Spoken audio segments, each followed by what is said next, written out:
লা ইলাহা ইল্লাল্লাহ লা ইলাহা ইল্লাল্লাহু মুহাম্মাদুর রাসূলুল্লাহ। এটা কি? এটা যেন একটা ব্রাশ, এটা যেন একটা ব্রাশ। এটা পড়তে থাকবেন, এটা সাফ হতে থাকবে, পড়তে থাকবেন, সাফ হতে থাকবে, পড়তে থাকবেন, সাফ হতে থাকবে। সুবহানাল্লাহ। বাকি আমাদের দেশে মা বোনরা যখন দুধের পাতিল মাঝে না গতকালকে দুধ রান্না করছে, আজকে সকালবেলা এটাকে আগে পরিষ্কার করবে।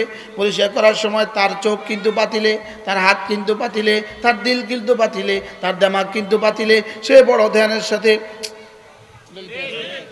প্রশ্ন হলো কয়বার ডলে? 3 বার? না না। 7 বার? না না। 10 বার? না না। একবার ডলতে ডলতে ডলতে আবার পানি দিয়ে ধুয়ে আবার দেখে সব পরিষ্কার হয়েছে কিনা। এবার যদি দেখে এখনো পরিষ্কার হয় নাই, তা আবার ডলে আবার ধুয়ে পরিষ্কার হয়েছে কিনা। বাস্তব না বাস্তব? প্রশ্ন করবেন পাতিল মাঝে কতক্ষণ? পাতিল পরিষ্কার করে কতক্ষণ পর্যন্ত? পাতিল পরিষ্কার হওয়া পর্যন্ত। এবার প্রশ্ন করবেন, হুজুর আমি আমার দিলটাকে মাজবো কতক্ষণ পর্যন্ত? তো রব্বুল আলামিন বলেন, ওয়া'বুদ রাব্বাকা হাত্তা ইয়াতিয়াকাল ইয়াকিন। দিলটাকে মাজতে থাকো মওত আসা পর্যন্ত। লা ইলাহা ইল্লাল্লাহ লা ইলাহা ইল্লাল্লাহ লা ইলাহা ইল্লাল্লাহ লা ইলাহা ইল্লাল্লাহু মুহাম্মাদুর রাসূলুল্লাহ। এটা পড়ার সময় 3টা অঙ্গ ব্যবহার করব। কয় অঙ্গ? 3 অঙ্গ। 1 নম্বরে দিল ব্যবহার করব, 2 নম্বরে জবান ব্যবহার করব, 3 নম্বরে কান ব্যবহার করব। আমার দিল থেকে উঠে আমার জবান দিয়ে বের হয়ে আমার কান পর্যন্ত পড়ার আগে আগে আরশ আজিমে টকটক করে। কি হয়? কোন পর্যন্ত? আমার কানে পড়ার আগে এখান থেকে বের হয়ে এখানের আগে আরশ আজিম উঠে যায়। কি? তবে শর্ত হলো যেন এখান থেকে বের না হয়, এখান থেকে বের হয়। সুবহানাল্লাহ বলে। শর্ত কি? এখান থেকে বের হবে না, এখান থেকে বের হবে। আবার বলেন। এবার দিল থেকে বের করেন, লা ইলাহা ইল্লাল্লাহ লা ইলাহা ইল্লাল্লাহ লা ইলাহা ইল্লাল্লাহ লা ইলাহা ইল্লাল্লাহ। কিছুটা কি মস্ক হইতেছে? এখান থেকে না এখান থেকে? হ্যাঁ, দিল থেকে। এবার চেষ্টা করেন, চোখে এখানে নেন, দিমাগে এখানে নেন, এই দিল দিমাগের সব যোগ্যতাকে এখানে নেন, এখান থেকে বের করেন। হযরত নানুপুরি রহমতুল্লাহ বলতেন, লার তলোয়ার দিয়ে সব কেটে ফেলো। লার তলোয়ার দিয়ে সব কি করো? লার তলোয়ার দিয়ে সব কেটে ফেলো, সব গায়রুল্লাহকে জবে করে দাও। লার তলোয়ার দিয়ে সবগুলো বের করে দাও, লার তলোয়ার দিয়ে সবগুলোকে বের করে দাও। আল্লাহ। লা ইলাহা ইল্লাল্লাহ লা ইলাহা ইল্লাল্লাহ। নাই কোনো মাবুদ আল্লাহ ছাড়া। বলেন, নাই কোনো মাবুদ আল্লাহ ছাড়া। নাই কোনো মাবুদ আল্লাহ ছাড়া। নাই কোনো মসজুদ আল্লাহ ছাড়া। নাই কোনো মানি আল্লাহ ছাড়া। নাই কোনো মুতি আল্লাহ ছাড়া। নাই কোনো নাফি আল্লাহ ছাড়া। নাই কোনো মসজুদ আল্লাহ ছাড়া। নাই কোনো মাহবুব আল্লাহ ছাড়া। নাই কোনো মাশুক আল্লাহ ছাড়া। লা ইলাহা ইল্লাল্লাহ লা ইলাহা ইল্লাল্লাহ লা ইলাহা ইল্লাল্লাহ লা ইলাহা ইল্লাল্লাহ ইল্লাল্লাহ লা ইলাহা ইল্লাল্লাহ মুহাম্মাদুর রাসূলুল্লাহ। এভাবে পড়বো তো? কেমনে পড়বেন? হ্যাঁ, উলামায়ে উম্মত, উলামায়ে উম্মত, আলাম ইয়ানি লিল্লাযীনা আমানু আন তাখশা কুলুবুহুম লিযিকরিল্লাহ। রব্বুল আলামিন এরকম নফস আছে না নাই? আছে না নাই? যার নফস 24 ঘন্টা শুধু খারবান, শুধু খারবান, শুধু খারবান, শুধু নষ্ট, শুধু নষ্ট, শুধু নষ্ট, আছে না নাই? এগুলো হলো নফসে আম্মারা। এগুলো কি? নফসে আম্মারা। আর কিছু নফস হলো যেগুলো মাঝে মাঝে মাঝে মাঝে কিছু গুনাহ হয়ে যায়, মাঝে মাঝে নেকি হয়ে যায়। আর গুনাহ হয়ে গেলে তার নফস তাকে বলে ওহো গুনাহ হয়ে গেছে। এরকম কিছু নফস আছে না নাই? এরকম কার কার নফস? আলহামদুলিল্লাহ আমাদের নফস। কি আমাদের নফস হলো এই পর্যায়ে। কেমনে কমু এই পর্যায়ে? হযরত ইউসুফ আলাইহিস সালাম নিজের নফসরে কয় আম্মারা। ওমা উবাররিউ নাফসি ইন্নান নাফসা লাআম্মারাতুম বিসু। আমি আমার নফসকে পরিচ্ছন্ন করছি না, আমি আমার নফসকে ভালো বলার যোগ্যতা নাই, আমি আমার নফসকে পবিত্র ঘোষণা দিচ্ছি না, কারণ নফসই একটা হারামি, বড় হারামি। আমাদের রশিদি রাহমাতুল্লাহ বলে নফস বড় হারামি। আমাদের রশিদি রাহমাতুল্লাহ কি বলে? বুঝে বলেন নফস বড় হারামি। তুমি যদি তারে 70 বার আছাড় দাও, সে তোমার 71 বার আছাড় দেবে। আল্লাহ আমার হুজুরের হায়াতের মধ্যে বরকত দান। আমিন। ইন্নান নাফসা লাআম্মারাতুম বিসু। নফস হলো বড় হারামি। এটা শুধুই গুনাহের নির্দেশ দেয়। ভিন নারী একটা সামনে আসলে বোঝা যায় নফস তখন কি করে। বাস্তব না বাস্তব? হেতে রীতিমতো যুদ্ধ শুরু করে, রীতিমতো। অথচ এ হারামি একথা জানা উচিত যে আমি যদি তারে জাহান্নামে ঠেলে দেই তো আমি সহই জাহান্নামে যাব। মনে হয় বুঝেন নাই? আমি যদি তারে জাহান্নামের দিকে ঠেলে দেই তা আমি সহকারে জাহান্নামে যাব। কিন্তু এই হারামি তারপরেও আবার গুনাহের নির্দেশ দেয়। বুঝে না? ইন্নান নাফসা লাআম্মারাতুম বিসু। এই নফস হলো বড় হারামি। এই জন্য আল্লাহ নবী নিজেও দোয়া করতে ভুলতেন না, আল্লাহুম্মা তাহহির নাফসি, আল্লাহুম্মা তাহহির নাফসি মিন গায়রিক। আল্লাহ আমার নফসটাকে আপনি ছাড়া অন্য সব কিছু থেকে পাক করে দেন। আরো দোয়া করতে আল্লাহুম্মা যাক্কি নাফসি বিতাকওয়াহা। আল্লাহ আমার নফসটাকে আপনি তাকওয়া দিয়ে পরিষ্কার করে দেন। তাকওয়া হলো একটা ব্রাশ। তাকওয়া হলো কি? ব্রাশ দিয়ে যেমন দাঁত পরিষ্কার করি, ব্রাশ দিয়ে যেমন জুতা পরিষ্কার করি, তাকওয়া নামক একটা ব্রাশ আছে, এটা দিয়ে নফসকে পরিচ্ছন্ন করতে হয়। এটা দিয়ে নফসকে কি করতে হয়? পরিষ্কার করতে হয়। আল্লাহুম্মা যাক্কি নাফসি বিতাকওয়াহা ফাইন্নাকা আনতা আহলুত তাকওয়া ওয়া আহলুল মাগফিরাহ ফাইন্নাকা আনতা খায়রু মান যাক্কাহা। সুবহানাল্লাহ। আল্লাহ এটাকে আপনি সাফ করে দেন, আপনি সাফ করে দেন। সবাই বলেন আল্লাহ আমার দিলটাকে আপনি সাফ করে দেন, আমার দিলটাকে আপনি সাফ করে দেন। এ হলো আরেকটা দিল, নফসে লাওয়ামা। নফসে কি? লাওয়ামা। আরেকটা দিল হলো নফসে মুতমাইন্না, যে আল্লাহ তাআলার সমস্ত হুকুমগুলো নিয়ে বড় মুতমাইন। সুবহানাল্লাহ। আল্লাহ তাআলার সমস্ত হুকুমগুলো নিয়ে কি বড় মুতমাইন, বড় নিশ্চিন্তে আছে। আল্লাহ তাআলা সমস্ত হুকুমগুলোকে, বিধি বিধানগুলোকে, আল্লাহ তাআলা যতগুলো করতে বলেছেন সেগুলোকে, যতগুলো ছাড়তে বলেছেন সেগুলোকে, যেগুলো করতে বলেছেন সেগুলোকে অপলক চিত্রে একদম কোনো সংশয় ছাড়া মেনে নেয়। সুবহানাল্লাহ। যেগুলো ছাড়তে বলেছেন এগুলো কোনো সংশয় ছাড়া ছেড়ে দেয়, কোনো সংশয় ছাড়া ছেড়ে দেয়। আর যেগুলো করণীয় সংশয় ছাড়া করে। সুবহানাল্লাহ বলেন, বলেন যেগুলো সংশয় ছাড়া কি করে, আর সমস্ত নিষেধাজ্ঞাগুলো সংশয় ছাড়া ছেড়ে দেয়। সুবহানাল্লাহ বলেন। আপনি আগুন আগুন এখানে আগুন, আপনি হাত দিবেন না। আপনি কেমনে হাত দিবেন না? এখানে কি সংশয়ের সাথে হাত দিবেন না? না সংশয় ছাড়া, বুঝেন না?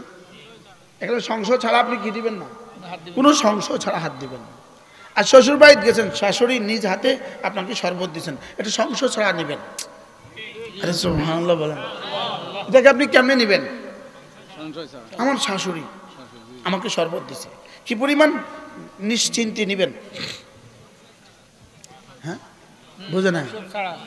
সংশয় ছাড়া নিবেন। আর আগুনে হাত দিবেন না, সংশয় ছাড়া হাত দিবেন না। তাহলে মোমেনে কামেল, মোমেন নফসে মুতমাইন্না ওয়ালা কোনো ইবাদত ছাড়ে না সংশয় ছাড়া। নিঃসংশয়ে সব ইবাদত করে, কোনো গুনাহ করে না নিঃসংশয়ে। সুবহানাল্লাহ, আল্লাহ, বুঝাইতে পারছি? এটাকে বলি কি? নফসে মুতমাইন্না। কোন মানুষ যদি নফসে মুতমাইন্না ওয়ালা হয়ে যায়, কোন মানুষ যদি নফসে মুতমাইন্না ওয়ালা হয়ে যায়, আল্লাহুম্মা জাআলনা মিনহুম, আল্লাহ আমাকে তার মধ্যে অন্তর্ভুক্ত করে দেয়। এই মানুষটার জীবনে মৌতের সময় রব এলান করবেন, ইয়া আইয়াতুহান নাফসুল মুতমাইন্না, হে নফসে মুতমাইন্না ওয়ালা। সুবহানাল্লাহ, কি বলবে বলেন? হে নফসে মুতমাইন্না ওয়ালা, নফসে মুতমাইন্না ওয়ালা বলেন, হে নফসে মুতমাইন্না, মুতমাইন্না ওয়ালা, যে নাকি নিজের জীবনকে এমনভাবে গড়েছ, আমার প্রতিটা হুকুমকে বিনা বাক্যে মেনে নিয়েছ, প্রতিটা গুনাহকে বিনা বাক্যে ছেড়ে দিয়েছ। সুবহানাল্লাহ, বিনা বাক্যে মেনে নেওয়া, বলেন বিনা বাক্যে মেনে নেওয়া, আর বিনা বাক্যে গুনাহগুলোকে ছেড়ে দেওয়া। সুবহানাল্লাহ, বিনা বাক্যে গুনাহগুলো কি ছেড়ে দেওয়া। আমার হুকুমগুলোকে যে বিনা বাক্যে মেনে নিয়েছ, আমার গুনাহগুলোকে যে, আমার নিষেধাজ্ঞাগুলোকে যে বিনা বাক্যে ছেড়ে দিয়েছ। শুনো শুনো শুনো, মওতের সময় এলান করবে, ইয়া আইয়াতুহান নাফসুল মুতমাইন্নাহ। সুবহানাল্লাহ। আচ্ছা তখন কেমন লাগবে? আল্লাহুম্মা জাআলনা মিনহুম, যে আমার কালিমাটাকে বিনা বাক্যে মেনে নিয়েছ। আল্লাহুম্মা বারিক আলা মুহাম্মাদ ওয়া আলা আলি মুহাম্মাদ কামা বারাকতা আলা ইব্রাহিম ওয়া আলা আলি ইব্রাহিম ইন্নাকা হামিদুম মাজিদ। أما بعد فأعوذ بالله من الشيطان الرجيم. بسم الله الرحمن الرحيم. يا أيتها النفس المطمئنة ارجعي إلى ربك راضية مرضية فادخلي في عبادي وادخلي جنتي صدق الله مولانا العظيم. আজকে 26শে ডিসেম্বর 2024, হাবিবপুর বাজার হাবিবিয়া ইসলামিয়া মাদ্রাসার 25তম বার্ষিক ওয়াজ ও দোয়ার মাহফিলের বেগমগঞ্জ নোয়াখালী আজকের পবিত্র ওয়াজ ও দোয়ার মাহফিলের শ্রদ্ধেয় সভাপতি, উপস্থিত হযরত উলামায়ে কেরাম, শ্রদ্ধেয় মুরব্বিয়ানে আযম, আমার যুবক ভাইয়েরা, পর্দার আলেম মা ও বোনেরা, আল্লাহ তাআলার অগণিত অসংখ্য প্রশংসা, যিনি দয়া করে মেহেরবানি করে আমাকে আর আপনাকে কুরআনে কারীমের নিসবতে, দাওয়াত ও তাবলীগের নিসবতে, জিক্র ও ফিক্রের নিসবতে একত্রিত হয়ে কুরআনে কারীম থেকে কিছু কথা বলার, শোনার তৌফিক দান করেছেন। এজন্য বলি আলহামদুলিল্লাহ। আমি আপনাদের সামনে কুরআনে কারীমের সূরাতুল ফজরের শেষ 3খানা আয়াতে কারিমা তেলাওয়াত করেছি।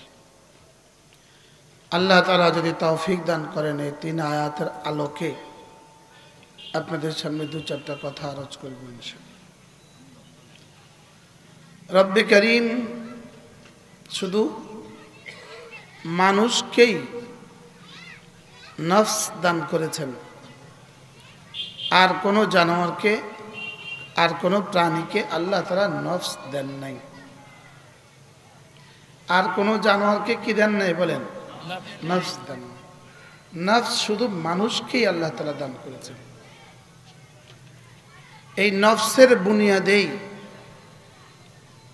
মানুষ মানুষ হয়। এই নফস যার পরিচ্ছন্ন, এই নফস যার পরিষ্কার, এই নফসটাকে যে পরিষ্কার করতে পারল সে কামিয়াব হয়ে গেল। বলেন, নফসকে যে পরিষ্কার করতে পারল সে কামিয়াব হয়ে গেল।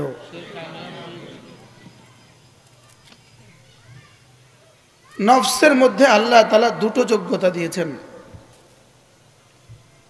গুনাহ করার যোগ্যতাও দিয়েছেন, গুনাহ ছেড়ে দেওয়ার যোগ্যতাও দিয়েছেন। আন-নাসু কাল মাআদিন, নফস হইল জমিনের মতো। জমিনের দুই যোগ্যতা আছে, আগাছার যোগ্যতা, গাছের যোগ্যতা। জমিনের কয়টা যোগ্যতা আছে? কি কি? আগাছার যোগ্যতা আর মরিচ গাছের যোগ্যতা, দুটো যোগ্যতা আছে। আগাছার যোগ্যতা আছে, গোলাপ গাছের যোগ্যতাও আছে। আগাছার যোগ্যতাও আছে, জবা আর বেলি আর চামেলি ফুলের যোগ্যতাও আছে। আছে না? না, আগাছার যোগ্যতা যেই পরিমাণ, লাউ গাছ আর সিম গাছের যোগ্যতাও আছে সেই পরিমাণ। লেকিন লাউ গাছ আর সিম গাছ যোগ্যতা আছে ঠিক, লেকিন সেটা উঠাবে না যতক্ষণ না মেহনত না হয়। আগাছার যোগ্যতাও আছে, লাউ গাছের যোগ্যতাও আছে। আগাছার জন্য মেহনত লাগে না, লাউ গাছের জন্য মেহনত লাগে। বুঝাইতে পারছি? যোগ্যতা আছে দোনোটা। বাবা সামনে আসুন, বাবা সামনে আসুন। আপনি তো সরাসরি বাবার মতো। আপনার চেহারার মতো ছিল আমার বাবার চেহারা। আল্লাহ আমার আব্বার কবরকে জান্নাতের টুকরো বানিয়ে দেন। আবার যদি জান্নাতে দেখা হয়,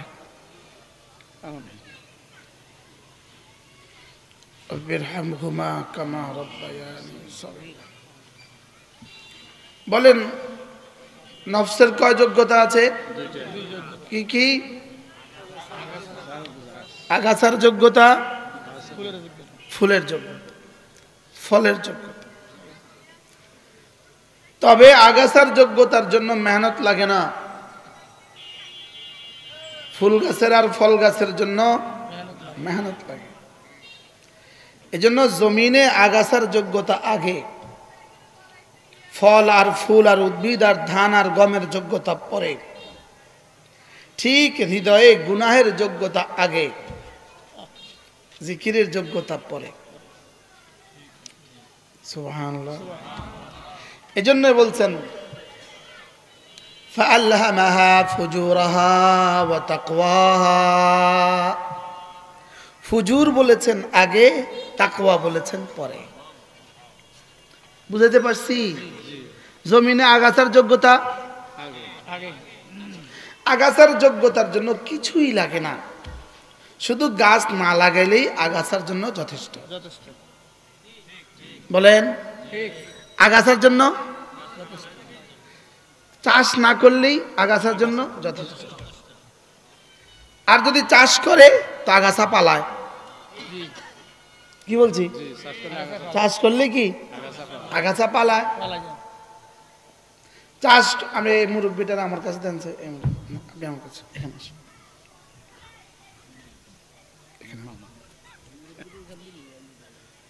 আপনি থাকেন, মুরব্বী এখানে আসুন। আগাছার জন্য চাষ করতে হয় না, আর তুলার জন্য এক চাষ লাগে কমপক্ষে, মূলার জন্য 2 চাষ লাগে, ধানের জন্য 3 চাষ লাগে। বলেন 1 চাষে মূলা, 1 চাষে তুলা, 2 চাষে মূলা, 3 চাষে ধান। চাষ না করলে আগাছার জন্য কোনো কিছুই লাগে না, আর চাষ করলে এটা উন্নত হতে হতে হতে হতে সিদ্দিক আকবরের মতো উন্নত হওয়ার সুযোগ আছে। কি বলছি?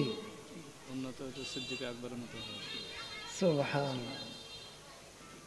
আর আগাছা হিসাবে ফেলে দিলে প্রথমত ঘাস উঠবে, দেখতে দেখতে বন বাদার হবে, দেখতে দেখতে এখানে বিড়াল এসে বাসা বাঁধবে, দেখতে দেখতে সাপ বিচ্ছু বাসা বাঁধবে, দেখতে দেখতে ভাগ বল্লুক এসে বাসা বাঁধবে। তাইলে শুধু ছেড়ে দিলেই হয়ে যায় আগাছা, আর চাষের মেহনত করলে হয়ে যায় গোলাপ, হয়ে যায় চামেলি, হয়ে যায় আঙ্গুর, হয়ে যায় কি আঙ্গুর। এবার বলুন তো দেখি, আমার নফস আমাকে কোথায় পৌঁছাতে পারে? আমার নফস আমাকে নবীদের কাছাকাছি পৌঁছে দিতে পারে। আর এটাকে যদি মেহনত করা ছেড়ে দেই তো মুআযাল্লাহ এটা হয়ে যেতে পারে ফেরাউন, এটা হয়ে যেতে পারে নমরুদ, এটা হয়ে যেতে পারে কারুন, এটা হয়ে যেতে পারে হামান, এটা হয়ে যেতে পারে মুআযাল্লাহ যারা ভেগে গেছে তাদের মতো এক একজন।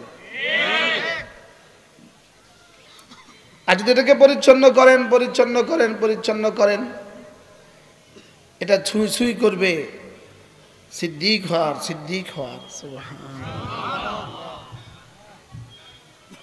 এই জন্য এই নফস 3 প্রকার। বলেন নফস কয় প্রকার? 1 নাম্বার নফসে আম্মারা, আম্মারা। 2 নাম্বার লাওয়ামা, 3 নাম্বার মুতমাইন্নাহ। এর আগে আরো প্রকার আছে, এর আগে আরো কিছু প্রকার আছে। 1 নাম্বার জিন্দা, 2 নাম্বার মুর্দা। বলেন 2 নাম্বার মুর্দা। সমস্ত মুমিনের কলব জিন্দা, সমস্ত বেঈমানের কলব মুর্দা, সব মুর্দা। নেতানিয়াহুর কলব মুর্দা, সব মরে গেছে। এটা আর জীবনে কখনো ভালো হওয়ার সম্ভাবনা নাই। ডাক্তার আইসা দেখলো মরে গেছে, ডাক্তার কি বলবে? এবার স্যালাইন দিবে, এটাকে দাফন করো। এই বেঈমানদের ঠিকানা শুধুই দাফন আর শুধুই জাহান্নাম, শুধুই দাফন আর শুধু কি। আর যদি মুমিন হয় 2 প্রকার। বলেন মুমিন হলে কয় প্রকার? বলেন সুস্থ অসুস্থ। সুস্থ, এই পরিমাণ সুস্থ জীবনে কোনো অসুস্থতা নাই। এটা হলো নবীদের নবীদের নবীদের নফস, নবীদের কলব, কোনো অসুস্থতা নাই। এরপরে হলো অসুস্থ, এরপর হলো কি অসুস্থ নফস আবার 2 প্রকার। বলেন অসুস্থ নফস 2 প্রকার।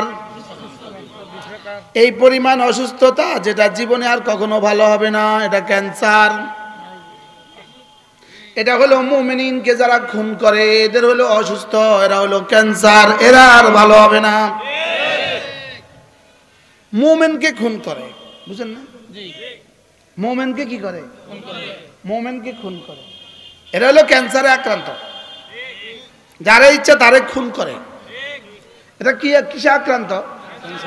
ক্যান্সার হলে যার হয় ক্যান্সার তার নাই আর কি নিস্তার। এরপরে হলো নফস আবার 3 প্রকার। নফস আবার 3 প্রকার। নফসে আম্মারা, নফসে লাওয়ামা, নফসে মুতমাইন্না। নফসে আম্মারা, নফসে লাওয়ামা, নফসে মুতমাইন্না। 1 নাম্বার হলো নফসে আম্মারা। নফসে আম্মারা মানে কি? আমারাত নফসুহু, যার যার নফস তাকে নির্দেশ করে, যার নফস তাকে নির্দেশ করে শুধু গুনাহের নির্দেশ করে, যার নফস তাকে খুনের নির্দেশ করে, যার নফস তাকে জিনাহের নির্দেশ করে, যার নফস তাকে জিনার নির্দেশ করে, যার নফস তাকে খুন করার নির্দেশ করে, যার নফস তাকে লুণ্ঠন করার নির্দেশ করে, যার নফস তাকে দুর্নীতির নির্দেশ করে।